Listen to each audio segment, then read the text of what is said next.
আসসালামু আলাইকুম সবাইকে। তো আমরা আজকে নিয়ে এসেছি আমাদের একটা ফ্রি প্লে লিস্টে একটা ক্লাস নিয়ে।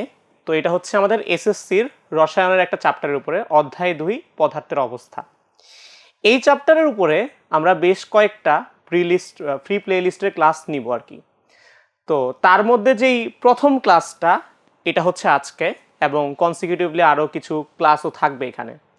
সো প্রথম যে ক্লাসটা সেটা হচ্ছে যে এই চ্যাপ্টারটা কি নিয়ে ডিসকাস করে সেটা নিয়ে আমরা একটু ছোট করে কথা বলি। প্রথমত আমরা ডিসকাস করছি পদার্থ নিয়ে, পদার্থর অবস্থা নিয়ে, এবং অবস্থাগুলো কিভাবে চেঞ্জ হয়, কিসের কিসের উপর বেসিস করে চেঞ্জ হচ্ছে, এই জিনিসগুলো মেইনলি হচ্ছে আমরা আজকের ক্লাসে দেখব। এবং আমরা কিছু জিনিস একটু হয়তো ইনডেপথে যাওয়ার চেষ্টা করব, হয়তো একটু মনোযোগ দেওয়ার দরকার হতে পারে। সো আমরা ক্লাসটা আস্তে ধীরেই নিব যাতে আমরা মনোযোগ দিয়ে সবাই দেখব এবং সব কিছু আশা করি বুঝতে পারবো। এবং এই ক্লাসে আমরা এমন কিছু জিনিস বলবো যেগুলো হয়তো সচরাচর খুব একটা বলা হয় না। কিছু পয়েন্ট আছে যেগুলো হয়তো আমাদের বইও ওভাবে সুন্দরভাবে এক্সপ্লেন করে না, কিংবা হচ্ছে অনেক সময় যেখানে শেখানো হয় অনেক কিছু অনেক বলা হয় না, কিন্তু আমরা সেই জিনিসগুলো আজকে একটু ডিসকাস করার চেষ্টা করব। এবং এই চ্যাপ্টারে যতগুলো ক্লাস আছে সবগুলো ক্লাসেই সেভাবে আসলে ডিসকাশনটা হবে। সো সেই ইনিশিয়েটিভ থেকে আমরা শুরু করি পদার্থের অবস্থা নিয়ে। ওকে, সো ফার্স্ট কামস ফার্স্ট, আমরা আসলে একটু চিন্তা করি যে আমরা যেহেতু পদার্থ নিয়ে ডিসকাস করছি, হোয়াট ইজ পদার্থ, বা পদার্থকে ইংরেজিতে আমরা বলি ম্যাটার, রাইট? এই ম্যাটার জিনিসটা কি? অনেকে যেটা ভাবে যে আমরা দেখতে পাই এই জিনিসগুলো শুধু ম্যাটার কিনা, ব্যাপারটা এরকম না। কিন্তু আমাদের পাঁচটা সেন্স আছে, সেটা হচ্ছে হিয়ারিং, শোনার সেন্স, কানে যেটা শুনতে পারি, টাচ মানে কি ধরতে পারি যেটা, টেস্ট মানে কি আমি যেটা মুখ দিয়ে টেস্ট করতে পারি, সাইট মানে যেটা আমি দেখতে পারি, কিংবা আমি স্মেল করতে পারি।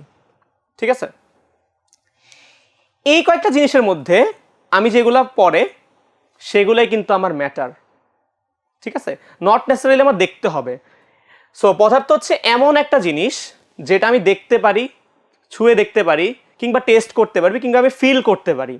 ঠিক আছে, কিংবা আমি গন্ধ দিয়ে বুঝতে পারি যে এখানে একটা পদার্থ আছে। সো নট নেসেসারিলি যে আমি শুধু দেখতেই পারবো পদার্থ, বা হচ্ছে ধরে দেখতে পারবো এরকম না। এই পাঁচটা সেন্সের মধ্যে পড়ে এমন সব কিছুই পদার্থের মধ্যে ইনক্লুডেড।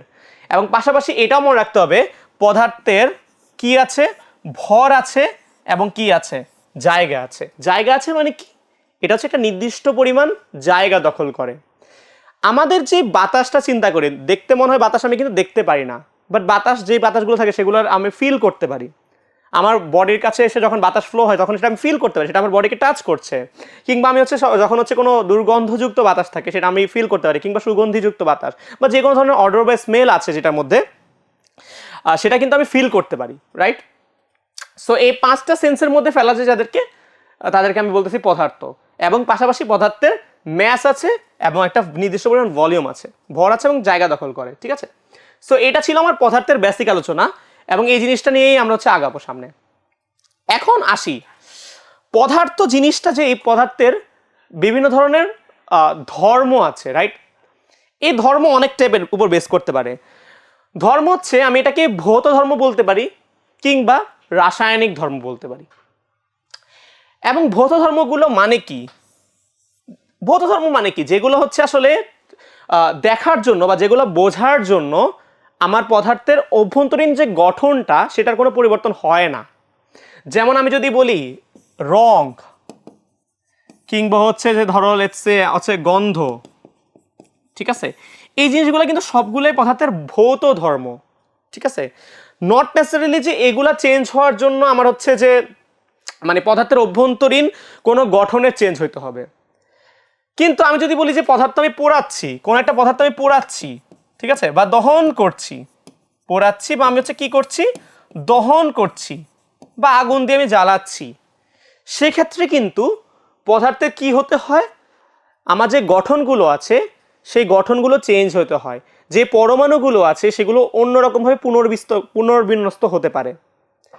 সো এই ক্ষেত্রে কিন্তু ব্যাপারটা আলাদা।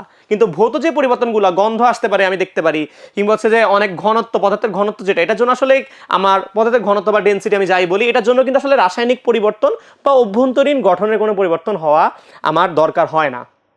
ঠিক আছে, সো এই জিনিসগুলো হচ্ছে পদার্থের ধর্মকে আমি ভৌত এবং রাসায়নিক বিভিন্ন ভাগে ভাগ করতে পারি। এর মধ্যে ভৌতের মধ্যে আমি অনেকগুলা করতে পারি। ঠিক আছে, যেমন ভিসকোসিটি আছে, সান্দ্রতা, এরকম আরো অনেকগুলো ধর্ম আছে। ঠিক আছে, আচ্ছা, তারপর রাসায়নিক শিল্পের মধ্যে টক্সিসিটি বা হচ্ছে কতটুকু বিষাক্ত একটা জিনিস, ঠিক আছে, এই জিনিসগুলো কিন্তু আমি আসলে রাসায়নিক ধর্মের মধ্যে ফেলতে পারি, দাহ্যতা, ফ্লেমেবিলিটি, ঠিক আছে। এবার একটু অন্যরকম ক্লাসিফিকেশন, আমি পদার্থের ধর্মগুলো একটু চিন্তা করি, ঠিক আছে। এই জিনিসগুলো কিন্তু আমাদের যে পদার্থের ধর্মগুলো বলা হয় তার মধ্যেই কিন্তু পড়ে, কিন্তু ব্যাপারটা হচ্ছে যে এই জিনিসগুলোকে আমাদের খুব একটা বইয়ে আলাদা করে মেনশন করা যে জায়গাটা, সেটা কিন্তু হয়ে ওঠে না। সো আমি একটু এই জিনিসগুলো আসি, এগুলো ইংলিশ নামটা রাখার অবশ্যই একটি কারণ আছে।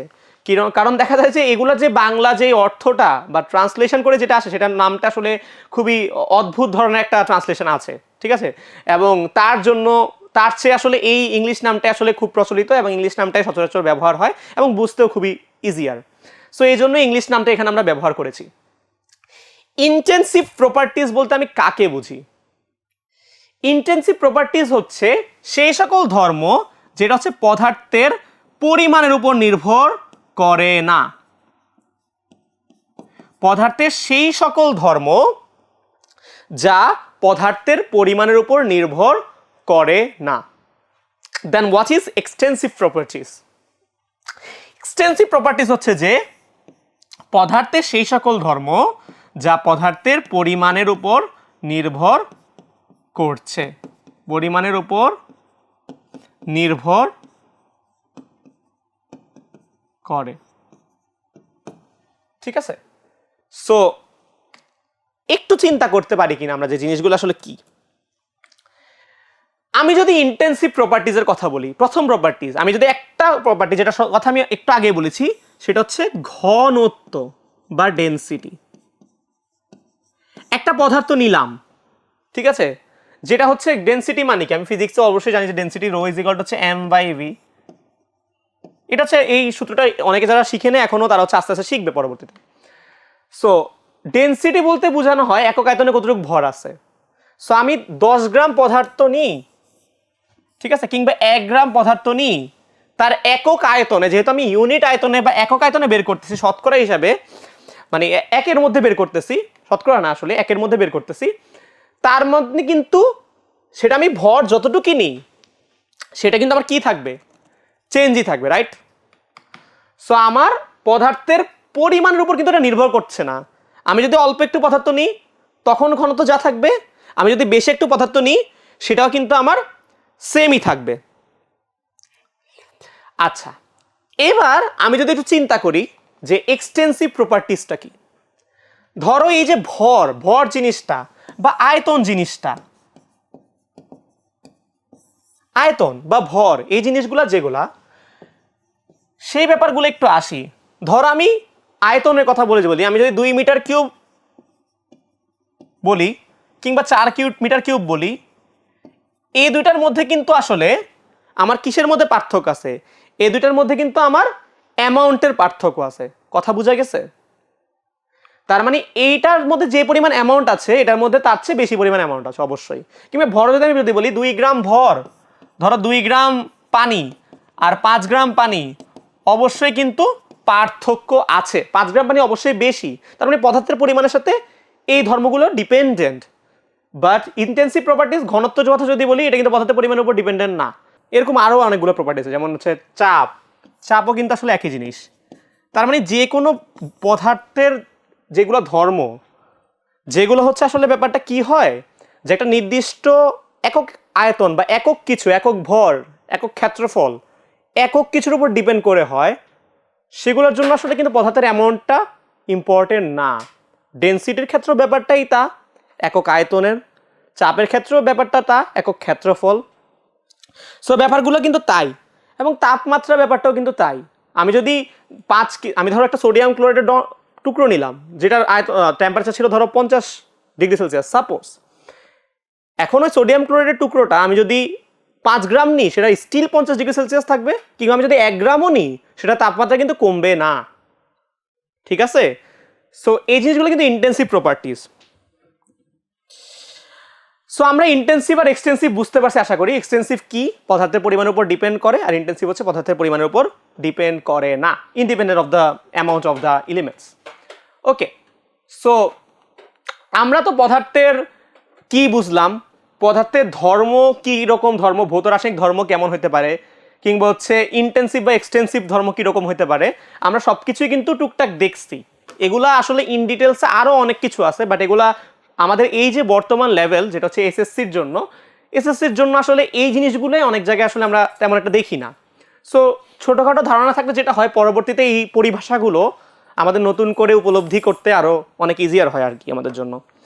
আচ্ছা, এগুলো একটু ভিজুয়ালি আমরা একটু চিন্তা করি জিনিসগুলো কি, ঠিক আছে? আমরা আসলে ছোটকাল থেকে জানি, এগুলা ক্লাস 7-8 থেকে এখন আমাদের পড়ানো হয় যে পদার্থের স্বাভাবিক অবস্থা তিনটা।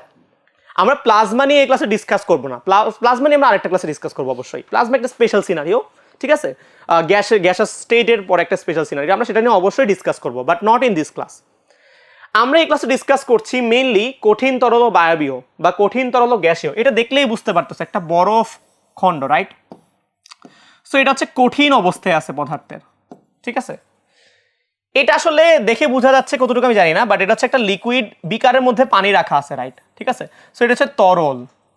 আর এটা মেঘের আকৃতিতে খুবই সুন্দর করে দেখানো হয়েছে, বাট এই জিনিসটা মেঘ না, জিনিসটা আসলে বাষ্পের সিনোনিমাস একটা পিকচার, রাইট? সো এখানে আমার দেখানো হচ্ছে বাষ্প, রাইট?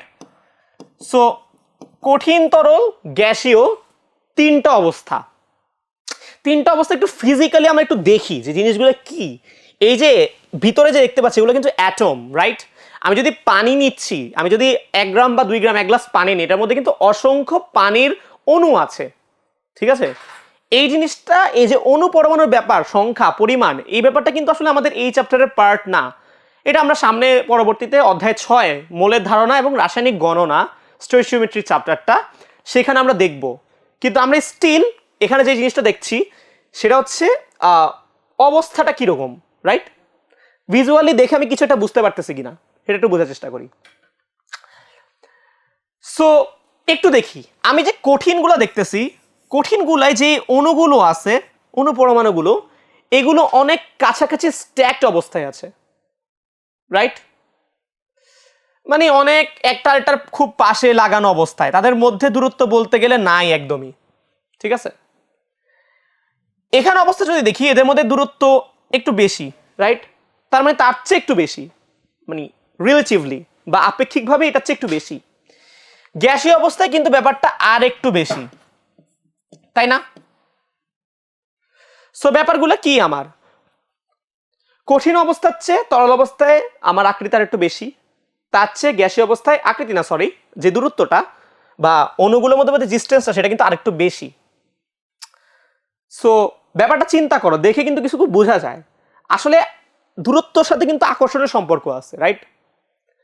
তার মানে এই যে কঠিন, তরল এবং গ্যাস, রাইট, এদের মধ্যে দেখা যাচ্ছে কঠিনের যে অণুগুলো তাদের মধ্যে যে আন্তঃআণবিক আকর্ষণ তার পরিমাণটা বেশি কিন্তু, রাইট?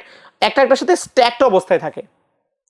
সো যার কারণে আমার কিন্তু যেটা হচ্ছে এদের মধ্যে কাছাকাছি থাকে, কিন্তু এদের মধ্যে আকর্ষণের পরিমাণ একটু কম, ঠিক আছে? আকর্ষণের পরিমাণ কিন্তু একটু কম।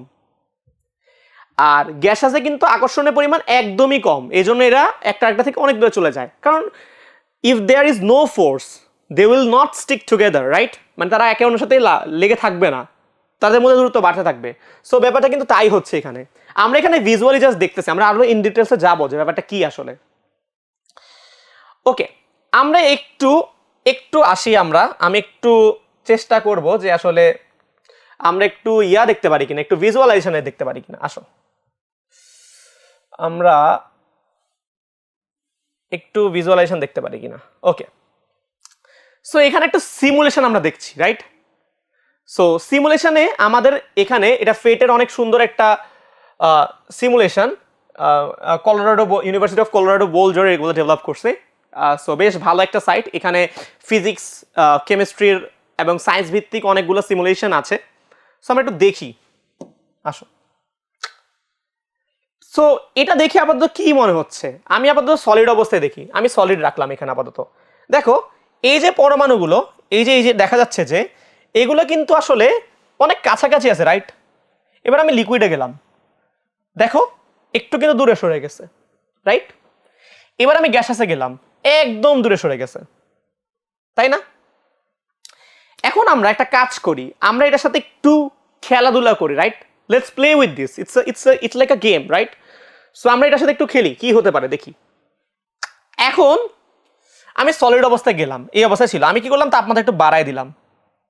দেখো আমি যখনই তাপমাত্রা বাড়াচ্ছি এদের মধ্যে কি হচ্ছে আসলে, এদের মধ্যে যখন আমি তাপমাত্রা বাড়াচ্ছি তাপ শক্তিটা এই পদার্থের মধ্যে কিন্তু আসলে গতিশক্তি হিসেবে সঞ্চারিত হচ্ছে, ঠিক আছে।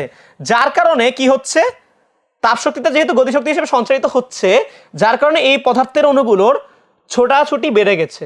এটা কিন্তু পদার্থের গতিতত্ত্ব বা মলিকুলার কাইনেটিক্স, ঠিক আছে, এগুলো কিন্তু আমরা দেখবো সামনে, বাট আমরা একটু ভিজুয়ালি আগে বুঝি ব্যাপারটা, ভিজুয়ালি বুঝলে আসলে থিওরিটিক্যাল পড়া অনেক ইজিয়ার হয়ে যায়।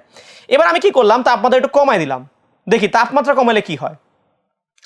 তাপমাত্রা কমানোর পরে দেখতেছো যে ছোটাছুটি কিন্তু আস্তে আস্তে কমতেছে, রাইট, আগের তুলনায় কিন্তু অনেকটা কমতেছে, দেখতে পারতেছি আমরা অনেকটা কিন্তু কমে গেছে, ঠিক আছে।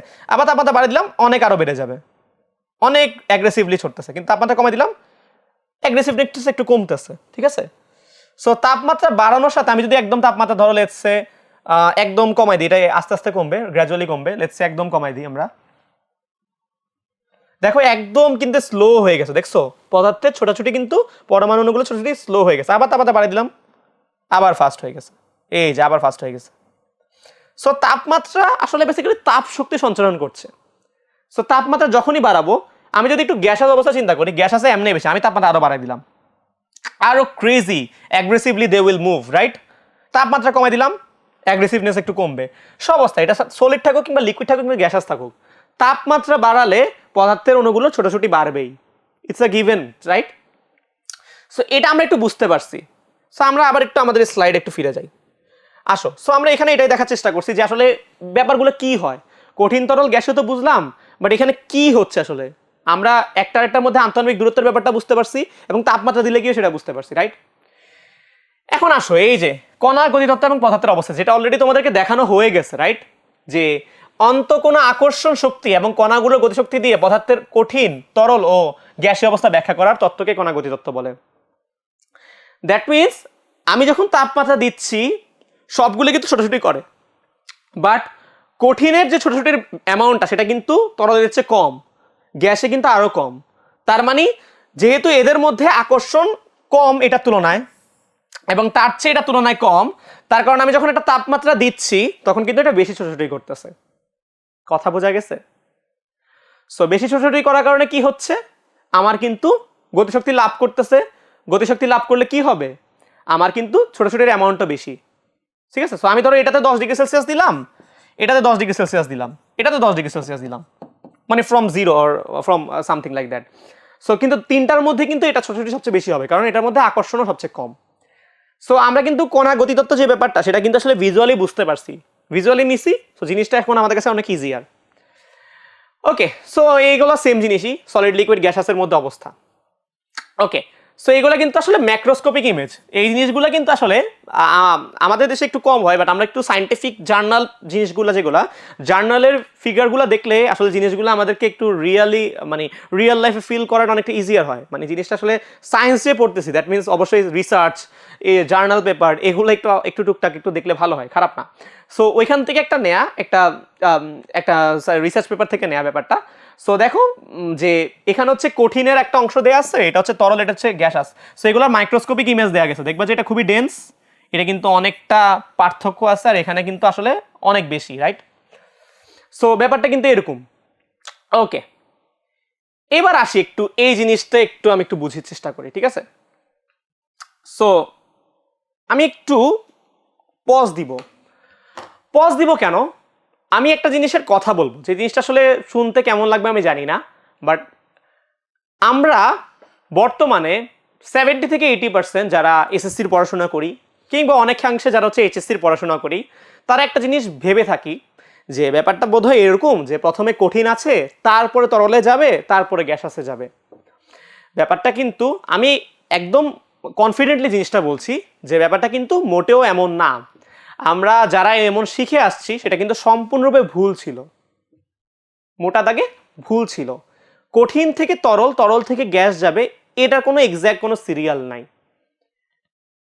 ইট depends on the temperature and pressure. তার মানে তাপমাত্রা এবং চাপ এই দুটা জিনিসের ম্যানিপুলেশন আসলে পদার্থের ভৌত অবস্থার যে চেঞ্জটা, বাহ্যিক অবস্থার যে চেঞ্জটা বা কঠিন থেকে তরল বা গ্যাসীয় সেটা ঘটে থাকে। সো মেইন প্লেয়ার হচ্ছে এখানে আমার টেম্পারেচার এবং প্রেসার। সো সেই জিনিসটা একটু ব্যাপারটা আমরা একটু দেখার চেষ্টা করবো। আসো এই যে এই ইমেজটা একটু আমরা কেয়ারফুলি দেখি যে phase changes of matter, right? So এই যে সলিড, ঠিক আছে, লিকুইড, গ্যাস, এখানে তিনোটাই আসলে তিনোটার সাথে সাম্য অবস্থায় দেখানো হয়েছে। কথা বোঝা গেছে? এটা ব্রিটানিকার একটা এনসাইক্লোপিডিয়া থেকে ছবিটা নেয়া। যারা ছোটকালে এনসাইক্লোপিডিয়া, এখন বর্তমানে উইকিপিডিয়া অনেক হয়ে যাওয়ার কারণে দেখা যায় যে আমরা আসলে এনসাইক্লোপিডিয়াটা পড়ি না। আমাদের সময় ছোটবেলায় আমরা হচ্ছে বিভিন্ন লাইব্রেরিতে কিনতে পাওয়া যেত ব্রিটানিয়ার হচ্ছে এনসাইক্লোপিডিয়াটা, ব্রিটানিকার খুবই বড় বড় বই, অনেকগুলা পার্ট ছিল এটার। সো আমরা ওগুলো দেখতাম। তখন আসলে অত বেশি খুব একটা আসলে ইন্টারনেটের অ্যাক্সেস মানে আমার খুব একটা ছিল না যখন হচ্ছে আমি ক্লাস 6-7-এ পড়তাম সেই সময়কারে। সো যার কারণে আমরা ওই ব্রিটানিকার এনসাইক্লোপিডিয়াগুলো পড়তাম, পড়ে হচ্ছে ওখান থেকে বিভিন্ন জিনিস, ওখানে সব কিছু যাবতীয় পৃথিবীর যাবতীয় বিজ্ঞান, তোমার জিওগ্রাফি, তারপরে স্পেস, সব কিছু নিয়ে মোটামুটি ধারণা আছে এবং প্রাগৈতিহাসিক ইতিহাস সব কিছুই মোটামুটি। ওই আলাপ আরেকদিন করবো না, সমস্যা নেই। সো সলিড, গ্যাস, লিকুইড, দেখো এই জিনিসটা আমরা আগে তোমাদের পরিচিত বা আমাদের যে পরিচিত সিরিয়ালটা সেটাই আসি। দেখো সলিড থেকে লিকুইডে যায় কিভাবে? গলনের মাধ্যমে। সো গলন is a physical change, right? যেখানে সলিড পদার্থ বা কঠিন পদার্থ গলে লিকুইডে বা তরলে পরিণত হচ্ছে। এটার উল্টা প্রসেসটা কি? ফ্রিজিং, ঠিক আছে, যেটা মানে হচ্ছে লিকুইড থেকে আমার সলিডে ব্যাক করতেছে, রাইট? তারপর লিকুইড থেকে গ্যাস কি? বাষ্পীভবন বা হচ্ছে এভাপোরেশন, ঠিক আছে। আর গ্যাস থেকে লিকুইড কি? কনডেনসেশন বা ঘনীভবন। ইংলিশ টার্মগুলো একটু টুকটাক জানলে ভালো, ঠিক আছে। দেখা যায় যে তুমি যখন ইন্টারনেটে বা গুগলে কোনো একটা কিছু নিয়ে জানতে যাবা তখন আসলে ইংলিশ টার্মটা বা টার্মিনোলজিটা জানা থাকা উচিত। নাহলে তুমি বাংলা লিখলে আসলে গুগলে সব কিছু সবসময় আসে না, এটা হচ্ছে একটা সমস্যা। আশা করি আমরা কোনো একদিন এমন একটা সার্চ ইঞ্জিন আবিষ্কার করতে পারবো, তখন হচ্ছে আসলে সব কিছু বাংলায় লিখলে পাওয়া যাবে। আচ্ছা, তারপরে আমি যখন এই যে গ্যাস থেকে সলিডে যাচ্ছি, ঠিক আছে, সলিড থেকে গ্যাসে যাচ্ছি সরাসরি, এটা কিন্তু সাবলিমেশন বা ঊর্ধ্বপাতন, এবং এটার উল্টা প্রসেসটাকে কিন্তু ডিপোজিশন বলা হয়। সো ব্যাপারটা বোঝা খুবই ইম্পর্টেন্ট। তার মানে আমার সলিড থেকে গ্যাসাস যাওয়ার যে প্রসেসটা সেটাকে আমি বলতেছি ঊর্ধ্বপাতন। তার মানে this is an independent process, এটা কিন্তু এটার সাথে ডিপেন্ডেন্ট না। আর গ্যাস থেকে যে সলিডের সাথে যে প্রসেসটা সেটা হচ্ছে ডিপোজিশন, ঠিক আছে। তারপর হচ্ছে সলিড থেকে লিকুইড আছে, সেটা হচ্ছে মেল্টিং। লিকুইড থেকে সলিড হচ্ছে ফ্রিজিং। এগুলো আমরা যখন তাপীয় বক্ররেখা পড়াবো আরো সুন্দর মতো ডিফাইন করে আরো দেখবো, বাট আমরা আসলে জিনিসটা আসলে বোঝার চেষ্টা করি প্রথমত। সো এগুলো ইন্ডিপেন্ডেন্টলি গ্যাস টু লিকুইড হইতে পারে, লিকুইড টু সলিড হইতে পারে, সলিড টু গ্যাস হইতে পারে, ঠিক আছে। তাপমাত্রা গ্রহণ আর বর্জনের ব্যাপার স্যাপার, রাইট? এখানে আমরা একটু দেখব যে এরপর আসলে কি হয়। আমি তো বুঝলাম যে কোনটাকে কি বলতেছে, কোনটা থেকে কোনটা কনভার্ট হয়, কি হচ্ছে আমি এটা বুঝতে পারতেছি। এবার আসি আমরা একটু অন্যরকম একটা জিনিসে। আমি ওই ছবিটা আরেকটু দেখালাম যে আসলে কি হচ্ছে আসলে। আসো, this is the main thing, যেটা হচ্ছে আমাদের পদার্থের অবস্থার পরিবর্তনের জন্য সবচেয়ে বেশি ইম্পর্টেন্ট, যেটা আসলে আমাদের বইয়ে ওভাবে মেনশন নাই, বাট এটা আমাদের সবারই জানা উচিত। সেটা হচ্ছে ফেজ ডায়াগ্রাম বা দশাচিত্র। এটা দেখলে আসলে আমরা বুঝতে পারবো যে আসলে কাহিনীটা কি। আসো, আমি অবশ্যই এরপর একটা উদাহরণ দিব, তাহলে আসলে ক্লিয়ার হবে দশাচিত্রের কাহিনীটা কি। দেখো এখানে ওয়াই অ্যাক্সিস আছে প্রেসার, এক্স অ্যাক্সিস আছে কি টেম্পারেচার, রাইট? এই জায়গায় আছে আমার সলিডের পোর্শন। তার মানে এই জায়গায় থাকলে আমার সব পদার্থ সলিডে থাকবে। তার মানে প্রেসারের এই রেঞ্জে থাকলে এবং টেম্পারেচারের এই রেঞ্জে থাকলে দে উইল বি সলিড বা কঠিন। এই পোর্শনটা হচ্ছে গ্যাসাস, রাইট? এই পোর্শনটা হচ্ছে আমার কি গ্যাসাস। তার মানে এই জায়গায় থাকলে পদার্থ এই তাপমাত্রা এবং এই চাপে থাকলে সেই পদার্থ গ্যাস অবস্থায় থাকবে। আর এখানে হচ্ছে লিকুইড, সেম ভাইস ভার্সা, ঠিক আছে। আর এই যে লাইনটা যে আমরা দেখতে পারতেছি, এই যে একটা লাইন সলিড আর লিকুইডের মধ্যে বা কঠিন আর তরলের মধ্যে, এটাকে বলতেছি আমরা হচ্ছে সাম্য অবস্থা বা ইকুইলিব্রিয়াম লাইন। মানে এই লাইন বরাবর আমার তো কঠিন আর তরল হচ্ছে সাম্য অবস্থায় আছে, ঠিক আছে।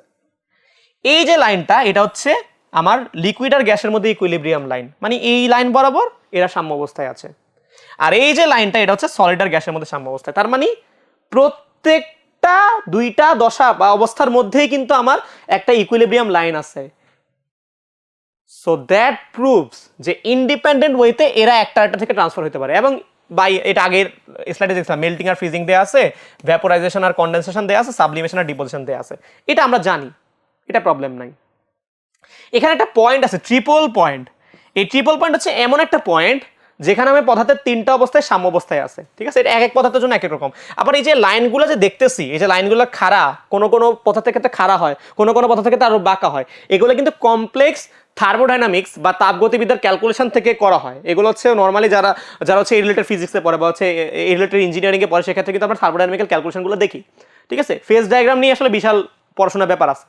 সো ওই জিনিস আজকে যাবো না, অবশ্যই তোমাদের জন্য অপ্রাসঙ্গিক। বাট ব্যাপারটা হচ্ছে কি, এই যে লাইনগুলো যে হচ্ছে এটা কিন্তু এটার মধ্যে কিন্তু ম্যাথমেটিক্স আছে, ফিজিক্স আছে, ব্যাপার স্যাপার আছে, ঠিক আছে? আপাতত আমরা বুঝতে পারছি আশা করি জিনিসটা। এবার আমরা একটা উদাহরণে যাই। আসলে একটা দেখলাম তো বুঝলাম, এখন উদাহরণে আসি। যে উদাহরণটা কি, তার মানে আমরা একটা প্রপার যে উদাহরণটা, প্রচলিত যে উদাহরণটা সেটা আনি, সেটা হচ্ছে পানির বা H2O ফেজ ডায়াগ্রাম আমি নিয়ে আসলাম। এটা নিয়ে এসে কি লাভ হইলো? এটা নিয়ে এসে এই লাভটা হলো, পানি আমরা দেখি, পানির অবস্থান পরিবর্তনটা আমরা দেখি। ব্যাপারটা কি সেটা একটু বুঝি। এখানে টেম্পারেচার কিন্তু ডিগ্রি সেলসিয়াসে দেয়া আছে, ঠিক আছে? কি দেয়া আছে? ডিগ্রি সেলসিয়াসে। এখন আসো, আমার যদি সলিড আর হচ্ছে ওয়াটার বা হচ্ছে মানে বরফ আর পানির মধ্যে যে ট্রান্সফরমেশনটা হয়, আমাদের যেটা পরিবেশে আমরা যেটা দেখি, 1 অ্যাটমসফিয়ার চাপে কিন্তু কি হয়, এই প্রেসার কিন্তু কিলো প্যাসকেলে দেওয়া আছে। তার মানে এই যে 100 ATM এর আশেপাশে এই জায়গাটা, এটা কিন্তু কিলো প্যাসকেলে প্রেসার দেওয়া আছে। তার মানে 100 ATM এর আশেপাশে 100 কিলো প্যাসকেল এই জায়গা দিয়ে 1 ATM মানে 100 কিলো প্যাসকেল এই আশেপাশে জায়গাটাই, ঠিক আছে? এখন এই জায়গা বরাবর একটু টানো লাইনটা, দেখো। তার মানে এই যে আমার যে অবস্থাটা, আমার প্রেসার কিন্তু 1 অ্যাটমসফিয়ারে থাকে, প্রেসার কিন্তু আমি চেঞ্জ করতে পারতেছি না, পরিবেশের যে প্রেসারটা। তাহলে এই অবস্থায় আসো, চিন্তা করো, টেম্পারেচার তো আমি চেঞ্জ করতে পারতেছি, বাট চাপ কিন্তু আমার ফিক্স। তাহলে এই অবস্থায় চিন্তা করে দেখো যে আমার কিন্তু বাই ডিফল্টই সলিড থাকবে 0 ডিগ্রি সেলসিয়াসে বা তার নিচে। সেখান থেকে আমার এই বরাবর, এই লাইন বরাবর আগাই আমরা, তারপর আমার ওয়াটার যাবে বা লিকুইড হবে, তারপর কিন্তু গ্যাস হবে। এই জন্যই আমাদের পরিবেশে স্বাভাবিক অবস্থায় আমি এই ট্রান্সফরমেশনটা দেখি। প্রথমে হচ্ছে আমার কঠিন থাকে, তারপর আমার তরল হয়, তারপর আমার গ্যাস হচ্ছে। ব্যাপারটা কিন্তু শুধুমাত্র আমার এই স্বাভাবিক চাপ হওয়ার কারণে। কিন্তু চাপটা যদি ধরো এই জায়গায় হইতো, তাহলে ব্যাপারটা কি হইতো, আমার পরিবেশের চাপটা যদি এরকম থাকতো, তাহলে কিন্তু ভাই সমস্যা হয়ে যায়। তাহলে কিন্তু আইস থেকে আগে গ্যাসে হবে, তারপর গ্যাস থেকে ওয়াটারে যাবে, কিন্তু ব্যাপারটা কিন্তু তাই হবে।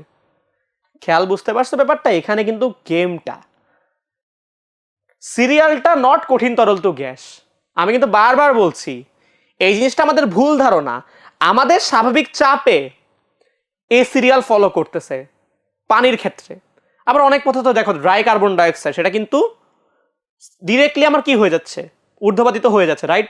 তারপর কর্পূর, ন্যাপথলিন, কারণ ওগুলোর ফেজ ডায়াগ্রাম আবার আমাকে মানে অ্যালাউ করে যে ট্রান্সফরমেশনটা সলিড থেকে গ্যাস হবে, ঠিক আছে? সো ব্যাপারটা কিন্তু বুঝতে হবে। আমরা এতটুকু আজকে ক্লাসে ক্লিয়ারলি বুঝতে পারছি যে আসলে ট্রান্সফরমেশনটা কিন্তু আমার ডিপেন্ড করে চাপের উপরে, কারণ তাপমাত্রা আমি চেঞ্জ করতে পারছি। আবার তাপমাত্রা যেসব ক্ষেত্রে চেঞ্জ করতে পারি না, অনেক ক্ষেত্রে আমাদের তাপমাত্রা চেঞ্জ করার ফ্রিডম নাই, চাপ চেঞ্জ করার ফ্রিডম আছে, সেই ক্ষেত্রে আমি ম্যানিপুলেট করতে পারবো না চাইলেও, কারণ একটা নির্দিষ্ট তাপমাত্রা একটা নির্দিষ্টভাবে আগাবে।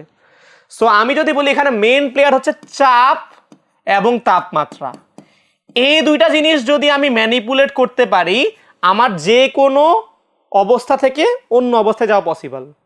নট নেসেসারিলি কঠিন তরল গ্যাস যেতে হবে, আমি গ্যাস থেকে কঠিন যেতে পারি, কঠিন থেকে গ্যাস যেতে পারি, তরল থেকে কঠিন যেতে পারি, কঠিন থেকে তরল যেতে পারি, আবার তরল থেকে গ্যাস যেতে পারি, গ্যাস থেকে তরল যেতে পারি। So it depends on the phase diagram of a certain substance এবং it depends on the temperature and pressure of that substance. কথা ক্লিয়ার? সো এই জিনিসটা কিন্তু খুবই চমৎকার একটা জিনিস, খুবই সুন্দর একটা জিনিস। ফিজিক্সের বা রসায়নের সব কিছুই এটার মধ্যে মার্চ করে। সো এই জিনিসটা জানলে তুমি আসলে ফিল করতে পারবা যে কেন আসলে কিছু পদার্থ এরকম হচ্ছে, কেন কিছু পদার্থ এরকম হচ্ছে।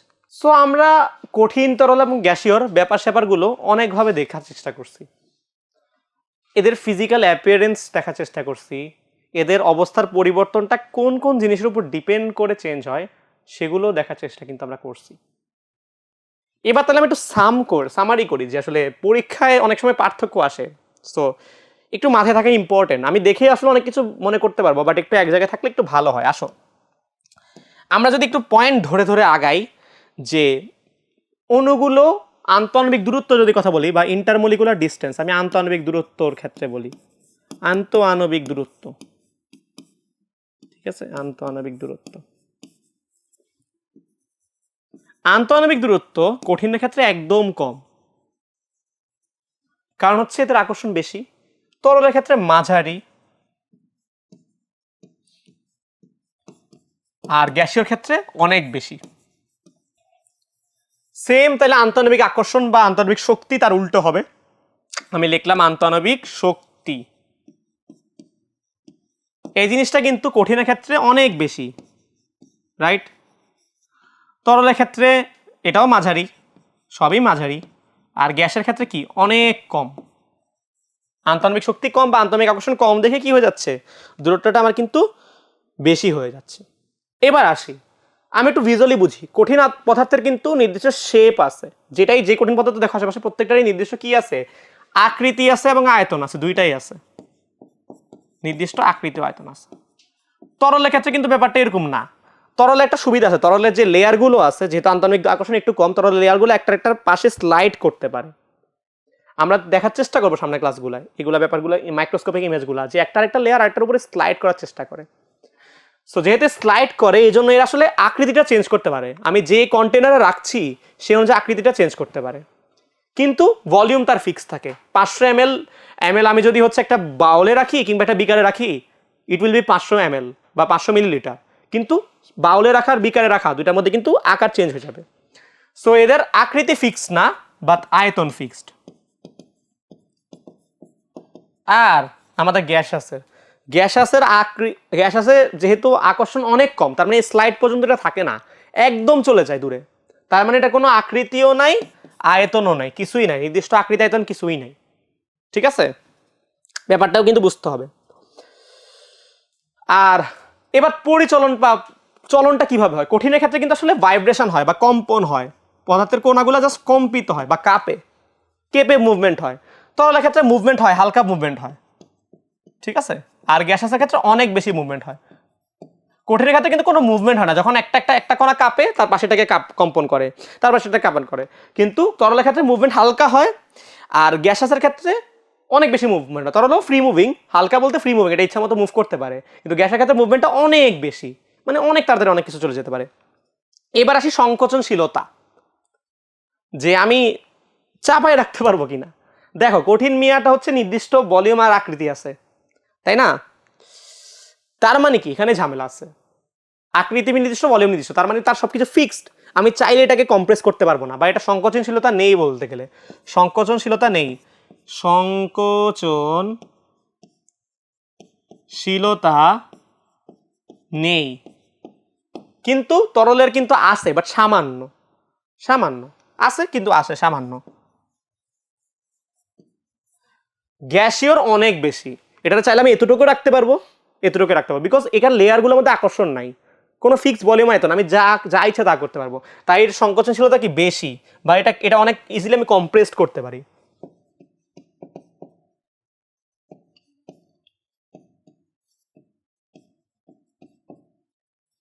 ঠিক আছে, সো আমরা কঠিন তরল গ্যাসীয়র ব্যাপারগুলো কিন্তু দেখলাম, পার্থক্যগুলো এগুলা আমরা ক্লাসে যা দেখাইছি এটা এমনিই তুমি মানে অনুধাবন করতে ইজিলি পারবা, স্টিল একটু পার্থক্যগুলো দেখানো আর কি। ওকে, সো আমাদের আজকে যে প্রথম ক্লাসটা ছিল এই অধ্যায়ের, আমরা মূলত যে পদার্থের অবস্থাগুলো সেগুলো একটু দেখানোর চেষ্টা করছি, এগুলোর মধ্যে কিভাবে চেঞ্জগুলো হয় সেগুলো বোঝানোর চেষ্টা করছি, কোন কোন ফ্যাক্টরের উপর ডিপেন্ড করে চেঞ্জ হয় এটা দেখানোর চেষ্টা করছি। এই চ্যাপ্টারে আরও অনেকগুলো টপিক আছে এবং আমরা সেগুলো নিয়ে সামনের ক্লাসে আসবো, এবং এখানের মধ্যে আজকে অনেক টপিক আছে যেগুলো আসলে অন্য অ্যাঙ্গেলে কিভাবে ভাবতে পারি, ঠিক আছে, সেই জিনিসগুলো আমরা আসলে সামনের ক্লাসে অবশ্যই এগুলো নিয়ে আলোচনা করব। এই ক্লাসগুলো থেকে তুমি বোঝার চেষ্টা করবা যে রসায়নের যে পদার্থ নিয়ে যে আমি আলোচনা করছি সেই পদার্থের আলোচনাটা পদার্থকে একটু অন্যরকমভাবে দেখার সেই সুযোগটা তোমার এই ক্লাসে হবে। এই ক্লাসটার পাশাপাশি তুমি যদি বই পড়ো কিংবা হচ্ছে প্র্যাকটিসও করো, দেখবে যে আরও অনেক কিছু অনেক সুন্দর করে বুঝতে পারতেছো। সো আমাদের কাজটা হচ্ছে প্রধানত যেটা সেটা হচ্ছে তোমাদের অনুধাবনের জায়গাটা হিট করা। সায়েন্স পড়তে আসছো, সায়েন্সটাকে ফিল করতে পারা খুবই ইম্পর্টেন্ট। সায়েন্সটাকে ফিল করতে না পারলে ব্যাপারটা আসলে মুখস্থর মতোই হয়ে যাচ্ছে। সো আমরা চাই তোমরা জিনিসগুলো ফিল করো, জিনিসগুলো সুন্দর মতো বুঝো, এবং আমাদের প্রত্যেকটা প্লেলিস্টই উৎকর্ষের যতগুলো প্লেলিস্টে আছে সবারই চেষ্টা তাই থাকে যাতে করে তুমি হচ্ছে সুন্দর করে বিজ্ঞানটাকে অনুধাবন করতে পারো, একটু নতুন আঙ্গিকে দেখো, গতানুগতিকের বাইরে একটু আউট অফ দ্য বক্স চিন্তা করতে পারো। আমাদের লক্ষ্য তাই থাকে, এবং সেই লক্ষ্য নিয়ে আমরা এই ক্লাসটা শেষ করলাম। আমি আমার একটু নাম বলি, আমার নাম হচ্ছে মোহাম্মদ সামিউল আলিম। সো তোমাদের সাথে আরও অন্যান্য প্লেলিস্টের আরও বাকি ক্লাসও অবশ্যই দেখা হবে। আজকে এখানেই বিদায় নিলাম। আসসালামু আলাইকুম।